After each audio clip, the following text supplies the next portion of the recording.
In the summer of 1942, Kiev lay in ruins. The Nazi occupation had turned the streets silent, and fear ruled every corner. Food was scarce, freedom was gone. And yet in the midst of it all, a football match would be played. A match between hunger and pride, between boots and bayonets, between former Ukrainian champions and their Nazi occupiers. They would later call it the death match. Before the war, Dynamo Kiev was the pride of Soviet football. Many of its players were local heroes. But when Hitler's troops marched into Ukraine, everything changed. Football clubs were dissolved, players were scattered, some were captured, others went into hiding. A few, like goalkeeper Mykola Trusevich, found work in a bakery, one owned by a man with a dream. That dream? To build a team, to play again.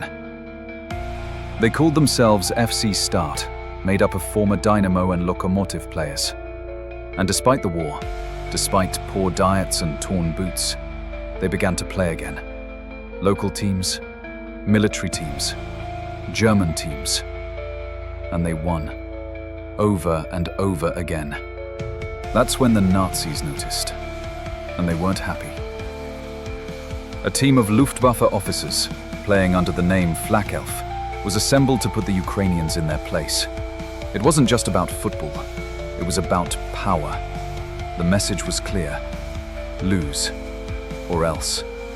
On August 9, 1942, thousands of spectators packed into Zenit Stadium under the watchful eyes of Nazi soldiers. FC Start, in tattered kits and malnourished bodies, took the field against the uniformed, well-fed German officers. The referee? A known SS officer. From the opening whistle, it was brutal. FC Start was fouled hard, threatened. The referee ignored German elbows, cleats, and kicks. At half-time, the Germans suggested they take it easy.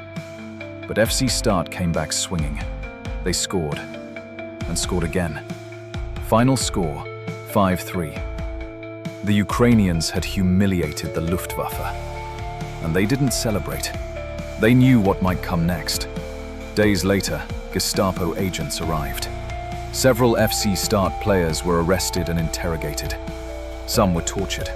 At least 4, including Trusevich, were executed in Siret's concentration camp.